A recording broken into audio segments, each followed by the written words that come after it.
Bueno, Esteban, muchas gracias por recibirnos hoy. Gracias a ustedes por venir. Para empezar, me gustaría preguntarte cómo fueron tus comienzos en la fotografía. Bueno, yo arranqué en el fotoclub, en realidad. Primero hay que aclarar que era muy distinto cuando arranqué mediados de los 90 a lo que es hoy, ¿no? Pensemos que en ese momento teníamos para buscar a ver dónde había un curso de fotografía, era guía de teléfono o páginas amarillas, ¿no? Y las opciones creo que eran Fotoclub Argentino, Fotoclub Buenos Aires y no me acuerdo qué más. Entonces empecé ahí, ¿no? Con lo más tradicional, negativo, manejo de cámara, laboratorio blanco y negro, y eso fueron realmente mis inicios. Sí, después hice otros talleres con Ricardo Torcián, hice un curso de fotografía publicitaria, una carrera de fotografía publicitaria en fotodesign, cuando lo dirigía Aldo Bresi. Y después sí empecé a hacer talleres con Juan Travnik y Fabiana Barrera. Después fue un poco también formación autodidacta en todo esto. Y parte también de lo laboral, ¿no? Trabajando de asistente en laboratorios. La parte laboral sí me dio bastantes herramientas técnicas. Mira. ¿Y vos sos ingeniero? No, yo soy, bueno, siempre pasa eso, que estudié ingeniería y nunca me recibí, no soy ingeniero. Ok. Pero aplicás tu conocimiento de... Sí, a veces lo que digo es, aplico más, en realidad soy técnico mecánico, eso sí, recibido. Y aplico más por ahí lo que tiene que ver con la construcción y la técnica aprendida en la secundaria que ingeniería en sí. Por ejemplo, esto de hacer las cámaras tiene que ver más por ahí el trabajo de taller que hacía uno en el torno, la fresadora, esas cuestiones del industrial, que de lo que uno aprendería en ingeniería, que por ahí te da la herramienta teórica, pero no la práctica de la factura del objeto. Entonces se combinan esas dos cosas, un poco lo teórico, la fotografía y lo técnico de la formación secundaria. ¿Y qué es lo que te gusta de cada oficio? De la fotografía y de esto de la construcción y de... Bueno, la fotografía siempre me llamó la atención. Yo digo a veces que soy un dibujante frustrado, ¿no? Y me llamó la atención porque es algo muy técnico que no requiere de, si se quiere, esa habilidad manual.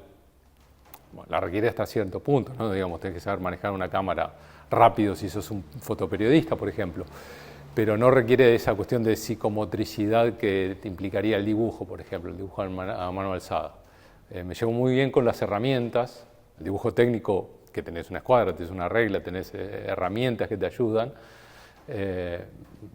me es muy cómodo. Y la fotografía tiene eso, no es un medio de expresión visual que necesites motricidad para hacerlo, en cierta forma, lo puedes manejar racionalmente. Y en ese sentido creo que se combinan estos aspectos de la formación técnica con la imagen en sí, y por otro lado, esto que hablo de hacer las cámaras, que fue algo que vengo desarrollando en los últimos años, tiene que ver también con poder crear desde el instrumento un tipo de imagen. Digamos, la imagen que va a resultar uno la decide en el momento que diseñas la cámara. Entonces me parece que permite esas interacciones entre distintas disciplinas que son interesantes. Interesante. Y después vos nunca tocas las fotos, o nunca tocaste las fotos como en postproducción, sino que siempre todo fue dado desde la creación de la cámara. Sí, por lo general no las toqué, no lo hago porque primero soy muy malo en la postproducción. Y después, cuando empecé un poco con estos procesos, la verdad que no había muchas herramientas como tenemos hoy. Siempre, bueno, así como marco la diferencia entre lo que fue buscar un curso en una guía de teléfonos a lo que tenemos hoy. Las herramientas, parece mentira, por ahí uno no es consciente, pero las herramientas tecnológicas de hace 20, 25 años eran extremadamente distintas a las que tenemos hoy. Entonces, hacer algo en su momento de forma analógica era más natural y más eficiente y de mayor calidad de lo que es hoy hacerlo en forma digital. Perdón, en su momento era más eficiente hacerlo en forma analógica que hoy, ¿no? Hoy lo digital ya lo alcanzó, lo superó. Entonces, esos planteos que hice en su momento quizás no serían válidos al día de hoy, ¿no? O quizás sí. Bueno, sí, digamos, sí uno lo plantea de esta cuestión de las relaciones de la fotografía y de los orígenes de la fotografía, esta relación que yo siempre digo físico-química de la fotografía. También creo que lo analógico, la película, tiene una impronta que en cierta forma, a veces en forma muy subconsciente uno lo percibe y hay algo de la imagen analógica que no lo termina de dar lo digital. Por lo menos a mí me interesa, más allá del resultado final, lo que es el proceso en sí. Entonces, es una cuestión, una decisión un poco interna, ¿no? Yo entiendo que quien mira la imagen no pueda discernir si fue hecho con un retoque digital o con un proceso netamente analógico. Para el caso quizás no tendría mucha diferencia como el espectador, quien lo mira, pero sí para mí lo tiene como creador, ¿no? Sí, el proceso que vos hiciste para llegar a eso. Sí, las relaciones que uno considera importante que te llevan a un resultado, porque a veces el proceso no es solamente una decisión, por lo menos en mi caso, solamente visual, decir, bueno, quiero lograr este tipo de imagen, sino quiero lograr este tipo de imagen a través de este proceso. También pensemos que todo este proceso de crear la cámara, diseñarlo, probarlo, muchas veces falla, hay que corregir, o a veces son proyectos que llegan a ningún lado, ¿no? Quedaron abandonados porque lo que pensé que podía funcionar no funcionó. Todo eso es un proceso que para mí me resulta interesante y placentero desarrollar. Entonces, si digamos, tengo que ponerme a estudiar y aprender retoque digital, que es algo que no me interesa, no lo podría hacer por una cuestión de interés y de evolución del proceso en sí mismo, que sí me interesa la otra parte, entonces va por ese lado. ¿Y alguien te enseñó a hacer estas cámaras o fuiste aprendiendo vos a partir de todos estos conocimientos que tenías? No, eso fue mucho, como te digo, lo que es el diseño y la construcción autodidacta. Muchas de las cámaras que hice, los conceptos ya eran existentes hace tiempo, ¿no? Entonces, bueno, si se hizo antes, se puede hacer ahora, que las herramientas tecnológicas en lo que es la construcción existen y están más desarrolladas. Bueno, el ejemplo que siempre pongo son las fotos del barrilete, que justamente fueron las que están en el libro. Bueno, la mayoría son del barrilete, no todas son del barrilete, pero empezaron como fotos desde un barrilete. Que eso viene de fines del siglo XIX, las primeras fotos aéreas con barrilete. Entonces uno dice, bueno, si este tipo con un barrilete hecho con cañas y tela y una placa de vidrio que pesaba 1 tonelada y con un disparador, este tipo me refiero a Arthur Batut, que fue este pionero, ¿no? Un francés, podía hacer estas cámaras autónomas en cierta forma en fin del siglo XIX, hoy con uno que tiene el disparo, control remoto, fibra de vidrio, tela liviana, un montón de cámaras, películas mucho más liviana, tranquilamente uno lo puede hacer. Y esa parte, digamos, la desarrollé yo, pero el concepto era muchísimo más viejo. Bueno, y contanos de tu libro. ¿Qué son estas fotos aéreas? ¿Cómo hiciste para sacarlas? ¿Por qué elegiste esos lugares? Bueno, eso surgió un poco con la relación a la utilización de las cámaras de placa, que permite como desenfoque diferenciado en la imagen. Estamos hablando también de algo que se produce ópticamente. Hoy por hoy, de vueltas, uno lo podría generar en forma digital. En su momento el Photoshop no venía con el filtro que viene hoy. ¿Eso es lo que le da como ese efecto medio como de maqueta? Claro, ¿Ese foco? Hay dos cosas. Lo da este foco diferenciado de esas áreas nítidas y áreas fuera de foco. Lo da también nuestra forma de percepción natural, porque digamos, el ojo ocurre en esos con objetos muy pequeños. Digamos, cuando vos, por ejemplo, te pones a enhebrar el hilo en el ojo de una aguja y te concentrás ahí, el fondo se desenfoca. Pero yo creo que es algo más relacionado a lo que es nuestra lectura de la fotografía en sí, de la imagen fotográfica, que tenemos tan incorporado, digamos, asociamos ese desenfoque como en la macrofotografía, la microfotografía, o sea, la fotografía de pequeños objetos donde la profundidad de campo es muy poca. Inconscientemente ya vemos desenfoque y asociamos tiene que ser algo chico. Entonces se juntó, por un lado, la técnica del desenfoque con este tipo de cámaras, el basculamiento del lente, estas cuestiones fisiológicas, si se quiere, de cómo percibimos, la lectura de la imagen fotográfica, y algo que para mí era importante mantener era como esta vista aérea, como de ojo de pájaro, que por un lado no es una vista de una persona al ras de la tierra, y por otro lado no es la vista desde, por ejemplo, mucha altura, como cuando uno viaja en un avión de línea.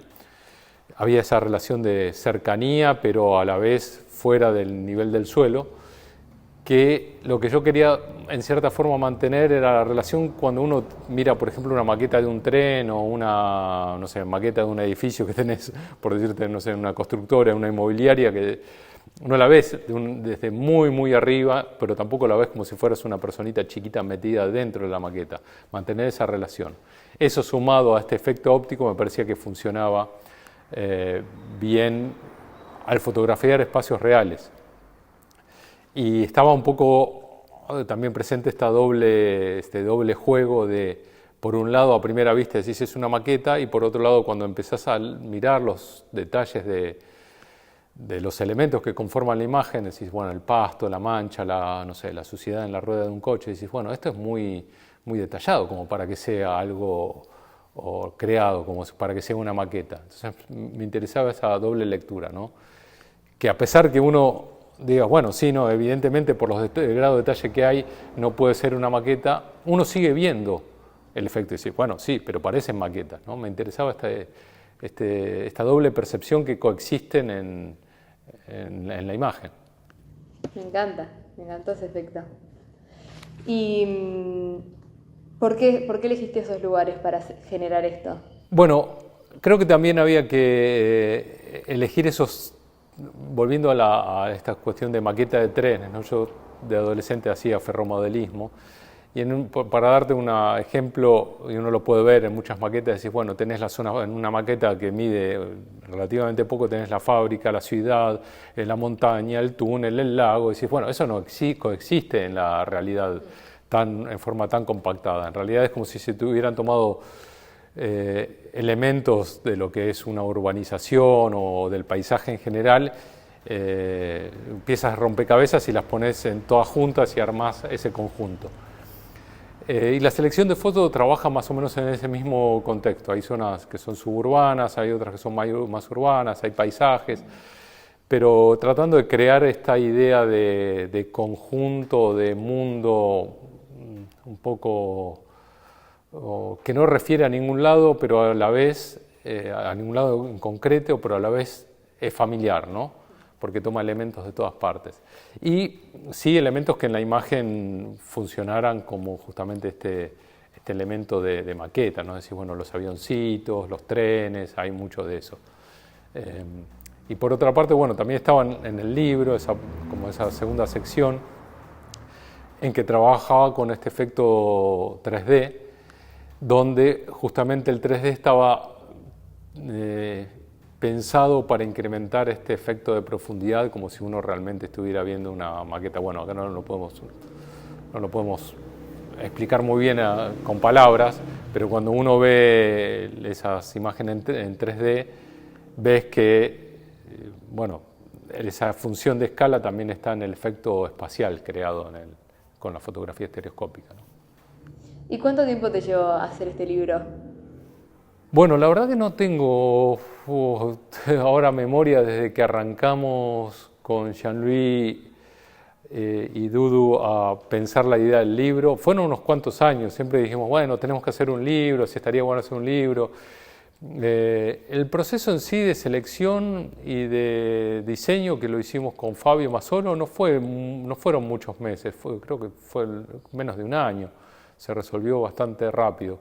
En ese sentido yo tenía claro algunas cosas que tenía que ver con la imagen, Y por otra parte, estaba muy abierto a lo que fue la parte de diseño, entonces muchas de las propuestas que hizo Fabio para mí me parecieron correctas, me gustaron y le dimos para adelante con eso.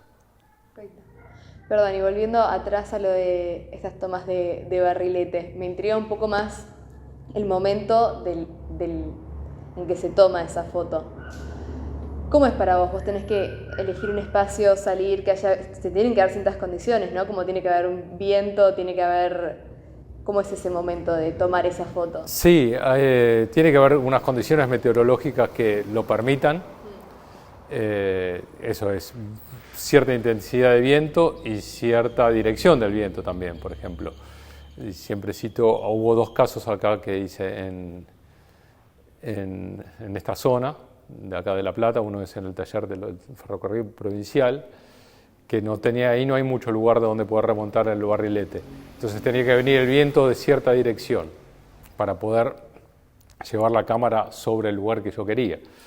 Y otra era sobre la maltería de Hudson, que también pasaba algo un poco lo mismo. Y después es un poco aleatorio. Pensemos que cuando yo arranqué este proyecto, lo arranqué en 2001. En ese entonces, si lo había, que creo que fue después, yo no tenía acceso al Google Earth. Que hoy te decís, bueno, sí, de arriba se ve eso. Por ejemplo, la maltería de Hudson, que yo siempre pasaba de chico por ahí adelante cuando viajaba al campo, para mí era un muro y no sabía, veías los edificios por arriba del muro, pero siempre me pregunté qué hay adentro de ese predio, ¿no? Y hoy por hoy sí, te pones imágenes de satelital y puedes sacarte la duda. Pero esa imagen yo no supe realmente qué había adentro hasta que no saqué la foto.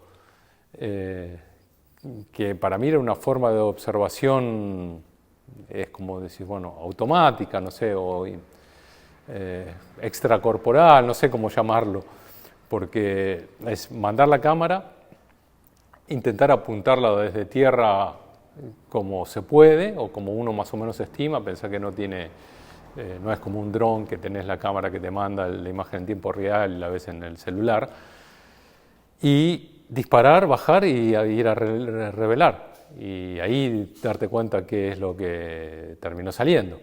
Entonces, de vuelta, hago la diferencia entre 23 años de diferencia, ¿no? Cómo avanzó la tecnología. Hoy por hoy, si me decís encargar el mismo proyecto, sin duda lo haría con un dron. En ese momento no estaban las herramientas tecnológicas como para hacerlo.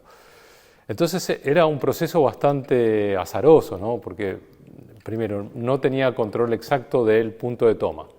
Sabía en el momento que disparaba, sí, porque tenía como un disparo a control remoto. Pero lo más difícil era componer la imagen, porque en realidad en muchos casos no tenía el conocimiento de lo que estaba fotografiando. Entonces ni siquiera podría intentar hacer la construcción mental de lo que era ese espacio. Uno dice, bueno, sí, qué sé yo, la 9 de julio, por ejemplo, decís, bueno, la conoces desde tierra, te podés llegar más o menos a imaginar cómo va a ser la perspectiva, la fuga, cómo se va a terminar viendo. Pero desde lo que no sabés que hay es todavía más difícil. Es todo como imaginarte que podría estar saliendo y jugársela. Sí, y como te digo, hay cuestiones que a veces uno piensa, bueno, tiene la fuga, no sé, de las vías hacia un cierto ángulo. Eso lo podés, si uno, no sé, de vuelta, de hoy con el dron, decís, ver, gira un poco la cámara más para allá, anda más para arriba, pica la cámara. Todo eso lo puedes controlar, es básicamente la composición que uno hace a través del visor de la cámara, que la cámara ni siquiera tiene visor, y si lo tuviera no tendría sentido, ¿no? Porque tampoco me voy a subir al barrilete a mirar. Entonces, estaba en esa incertidumbre que por otro lado daba a veces frustraciones, pues decís, no salió nada, tengo que volver. O a veces alegrías, dice, bueno, mirá qué bien salió, al final terminó, que era parte del azar, ¿no? O parte de la estadística, pero estaba en ese grado de parte incontrolable del proceso que a mí me interesa. El misterio. Sí, también creo que es lo que le hace interesante y particular. Sí, yo creo que en distintas series trabajo con esta cuestión de, si se quiere, el funcionamiento medio autónomo de la cámara, ¿no? Es decir, bueno, el efecto de desenfoque estaba definido bien claro cuando construí la cámara. sabía que no importara qué fuera lo que fotografiara, el efecto iba a estar, o sea, había una parte ya definida y garantizada en el proceso de creación, pero por otra parte había elementos que no podía controlar. Entonces, muchos de mis procesos se manejan con esta doble criterio, ¿no? Por un lado, por controlar mucho cómo va a funcionar el aparato, y por otro lado, dejar que el aparato funcione por sí mismo. A veces lo equiparo, salvando las distancias tremendas tecnológicas, con lo que son las sondas, ¿no? Las sondas espaciales. Es decir, bueno, se define todo el proceso, el mecanismo, cómo va a funcionar, todo lo más que se pueda, y ahí vas y arreglátelas, ¿no? Hay un control desde tierra, pero que es... Sí, tiene un límite. Claro. Entonces, me interesan esos procesos, si se quiere, tecnológicos. Y que tiene que ver con lo que es la fotografía como extensión de la visión desde mi punto de vista, ¿no? Que no es una herramienta para registrar lo que ve el ojo, sino justamente para capturar lo que el ojo no puede llegar a ver. Va más por ese lado. ¿Y estás trabajando en algún proyecto ahora? Estoy trabajando con proyectos de fotografía panorámica, sí, vengo trabajando un poco con eso hace bastantes años, bueno, siempre cambiando un poco el formato. Sigo con el proyecto, bueno, la foto aérea no viene de nada, ¿no? La aeronáutica fue algo que desde chico me interesaba, y bueno, el proyecto este del avión tiene que ver con también poder combinar a futuro la fotografía con la aeronáutica, ¿no? Ya ahí sí, pudiendo ir al lugar de toma. O sea, ¿te gustaría sacar una foto desde tu avión? Sí, tengo un proyecto, no soy de quemar los proyectos antes de hacerlo, pero que tiene que ver con la fotografía panorámica, así un poco la extensión de esto que te digo, de alargar el formato panorámico con la fotografía aérea. ¿Y hace cuánto tiempo estás construyendo este avión? Y medio que le perdí la cuenta, pero creo que son como hace 13 años. Sí. Un montón. ¿Y cuánto más crees que te queda? Eso no se sabe. Hay una fórmula que dice que cuanto más avanzás, más te falta, ¿no? Cuando empecé me faltaba, apenas arranqué el 100%, ahora tengo, no sé, el 85, 90 hecho y me falta el otro 80. Ok. ¿Qué más? Bueno, y para cerrar, ¿qué le dirías a alguien que está arrancando con su proyecto de fotografía? En formato de consejo, de ayuda, de mirada, a quien se quiera lanzar con su proyecto fotográfico. Bueno, yo no soy muy fanático de dar consejos porque cada individuo es un mundo, ¿no? Entonces, no sé, dar un consejo específico es muy riesgoso, pero creo que sí, lo que podría decir que a mí me resultó y que tiene que ver como una actitud en general, no sé si hacia la fotografía o hacia la vida, es creer en lo que uno hace y disfrutarlo. Porque, o sea, independientemente del resultado, o no ir tanto por el resultado, sino por el camino. O sea, el objetivo, o sea, el resultado que uno piensa como objetivo, obviamente te va a marcar el camino, pero disfrutar el camino. Disfrutar lo que haces y ser consciente de lo que uno está haciendo, por qué lo está haciendo y creer en eso, ¿no? A veces para mí me resultó mucho más satisfactorio cometer mis propios errores que aciertos ajenos. Entonces uno va a aprender de los errores y sí, indudablemente un error propio es mucho más aceptable, que uno siempre los vamos a tener. Digo error porque uno va a pensar hacer una cosa y no te va a salir, o no vas a llegar a tener el resultado que tuviste, sobre todo hoy por hoy que la fotografía también se volvió, me parece, mucho más competitiva en lo que laboral o en el ambiente artístico, ¿no? Decir, bueno, todo el mundo quiere mostrar, todos quieren tener su libro, todo. En mi época, como no había muchas posibilidades, uno no veía eso como posible y uno tampoco quizás se lo ponía como un objetivo tan concreto. Entonces, si uno no alcanza el objetivo, dices, bueno, por lo menos disfruté el- el proceso, el hacerlo. Y después eso es secundario. Y si uno falla o comete un error, es mucho más, y el error es a causa de decisiones propias, es mucho más aceptable que a causa de consejos ajenos. O sea, no sigan consejos. Perfecto, me encantó. Bueno, muchas Bueno, gracias. gracias a ustedes. Un placer. Igualmente.